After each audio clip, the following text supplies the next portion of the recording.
So who are stakeholders? Stakeholders are anyone who are directly or indirectly involved in a project. Different stakeholders in software engineering are users. Users are the end users of a software product. For example, we are the end users of PUBG game. Customers or clients are the ones who pay for the software. That is, they state their requirements and what they expect from the product, and they order their software. They order for the development of software to software companies. Developers are the ones who have the expertise and build the actual design and develop the product. And development managers, like a moderator in orchestra, they manage all the operations throughout the development of a software, throughout the life cycle of a software. They run the organization which develops the software. It is mostly MBA graduates. Okay, how do we determine software quality? The attributes of software quality are usability. More the usability, the easier it is to work with. So the easier the interface is to work with, the more easily the user gets to interact with the system. And efficiency. The efficiency of a software is determined by its CPU time, memory, disk space, and other such factors. So a system is considered to be efficient when it has a greater throughput and occupies less disk space. And maintainability. We already talked what maintenance is. So ease with which you can change the software. So maintenance includes adding features to existing software. It does not mean creating a reiteration of the software. It only means adding some suitable changes to the existing system to make it more usable and efficient. So software that is more maintainable helps in reducing costs for both developers and customers. And reusability. The more reusable a software product is, the more beneficial it is for the customers and developers, because you don't need to develop an entire system from the scratch when you can reuse an older product just with a few modifications. That is what we mean by reusability. Okay, what are software process models? Software process model is an abstract representation of a process. All software process models commonly involve specification, design and implementation, validation and evaluation.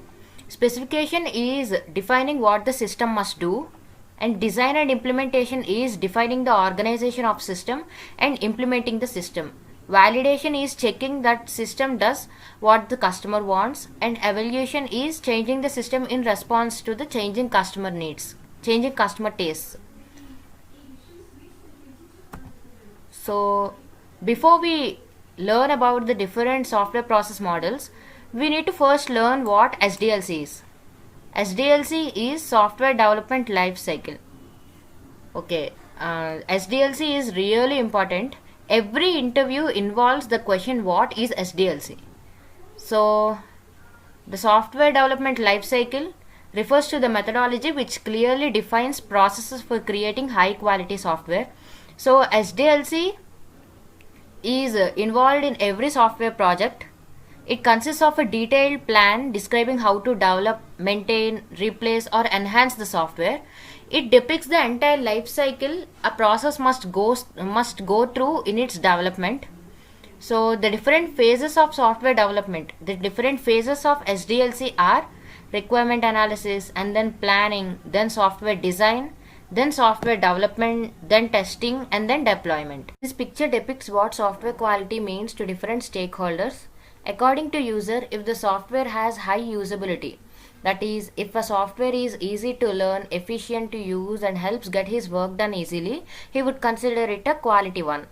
According to customer, if the software solves problems within feasible cost and resources, he would consider the software a quality one. And according to developer, if the software is easy to design, maintain, and has high reusability, he would consider it a quality one. And according to development manager, if he can sell more pieces of the software while pleasing the customers and also costing less in development and maintenance of the software, he would consider the software a quality one. Let us discuss the different software engineering projects. The software engineering projects are categorized into three types according to the process using which they are developed. The three types are, the first type are the projects that involve modifying an existing system, and the second type are the projects that are developed from the scratch, and third type are the projects which are built upon existing components. I would like to juxtapose the first and third type of projects here. In first type of projects, we modify an existing system, so the entire project already exists and we just modify it a little bit here and there to finally result in the software project. The third type are the projects in which a part of the project already exists and the remaining part of the project is built upon this existing project. The first type are the evolutionary projects. We've already seen the first type of projects are projects which are developed by modifying a few components of existing project. So the different types of evolutionary projects are corrective, adaptive, enhancement and re-engineering. Corrective projects include fixing a few defects within the system. Adaptive projects are making minute changes within the system so that it becomes adaptable to its environment. And enhancement projects involve adding new features according to changing customer tastes. And re-engineering is nothing but maintenance, making significant changes to the system in order to make it more maintainable and reusable. Then second type are greenfield projects. These are the projects which are developed from the scratch. So the developer is responsible for designing and developing the system from the very start. He is responsible to take the design constraint and error decisions. So this kind of project gives developer a greater degree of freedom in developing and deciding the design for the project. The third type are the projects that are built upon an existing framework. A framework is nothing but a collection of software system which is designed to be reused in different projects according to the project needs. This kind of projects involve plugging together components that already exist or are developed. Plugging together components that are developed with the framework. And these also involve benefiting from reusing the existing software. And since a part of the software is built upon the existing component, since a developer needs to build a part of the software, it also provides some degree of freedom like greenfield development. So projects that involve building upon a framework involve two parts. Let us assume this is a project. This part is the framework which is already developed, and this part is reused in our project, and using this part we build this component. So a part of the project is already built and a part of the project is built using this component.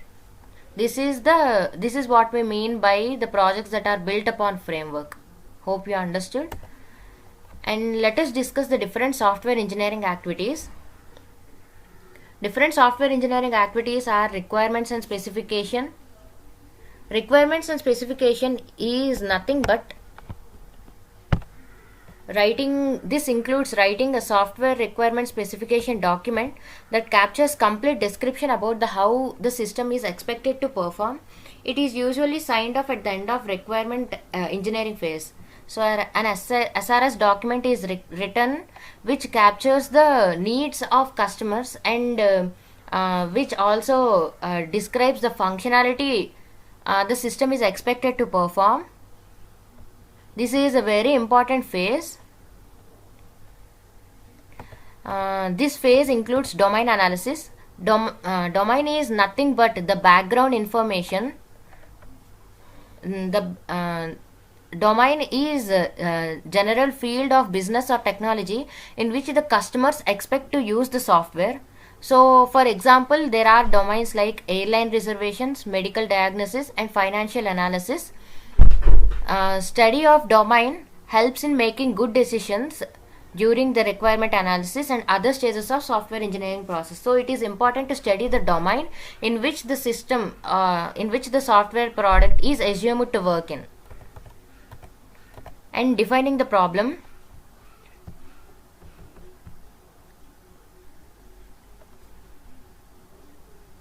Problem analysis is not just problem solving. Problem analysis is the process of understanding and defining the problem. It is defining the problem statement, and it is very different from problem solving. Problem solving involves identifying the solutions that adhere to the needs and constraints of the problem. We do not want a solution for the problem so early in the project development. So defining the problem only captures the problem definition. That is, it describes the problem to solve, but not the solution. And requirement gathering, it answers all the questions like what the user wants to do, why would the user want this functionality, and such questions. And obtaining input, it also includes obtaining input from as many sources as possible. It generates a list of functional and non-functional requirements from all stakeholders like users, developers, that will act as a basis for definition of what the project is. These steps includes gathering of all the requirements from users, developers, and all stakeholders. Next is the requirement analysis. It is organizing the hence gathered information. It reviews all the requirements and provides a graphical view of the entire system.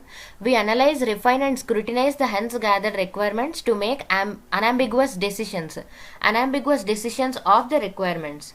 So, in this stage, we finally decide upon all the requirements gathered till now, and we categorize the requirements. Requirement specification includes writing detailed instructions about how the software must behave. This is captured in a document called SRS document. This SRS document acts as a skeleton for the entire project. It lays the framework that entire team involved in development must follow. So the software requirements are documented that are used throughout the entire project development. Next is the design phase. Design is identifying how the requirements must be implemented using the available technology. It transforms the user requirements into a more suitable form that helps the programmer in coding and implementation in the further stages. Design also includes system engineering, which helps in deciding what must be done with the hardware and what must be done with the software. The design also includes deciding upon the software architecture, dividing the system into subsystems, and deciding how the subsystems will interact. Design will also decide with the detailed design of the subsystems. It also decides the user interface and also decides the design of databases. So design stage includes deciding the design of system engineering, software architecture, internal designing of subsystems, user interface, and design of database. Next is the modeling. Modeling is creating representations of domain or software system. It is the process of developing abstract models. So it gives user a peripheral view or a perspective of what system to develop. It includes use case, structural, and dynamic behavioral modeling. We will discuss in detail later on about the types of modeling. And you already know, being a programmer, what programming is. And quality assurance includes reviews, inspections, and testing. It focuses on improving the existing system so that problems can be prevented before they become a major issue in the later on in the cycle. It includes set of activities which ensure that all processes work well and are suitable for the project and are implemented correctly. Deployment refers to the process of making the application work on target environment, verifying if it works its best on the test server, or it may be a user's computer or mobile device. These activities are required to make a software system available to its intended users. And managing software configuration and managing the process is nothing but maintaining the system after deploying. Yeah, so this is the end of part 2. In this video, we discussed the stakeholders of software engineering, software quality, software engineering projects, and software engineering activities. Don't miss the part 3 video. In it, we'll talk about software process models. Thank you, and please post your queries in the comments.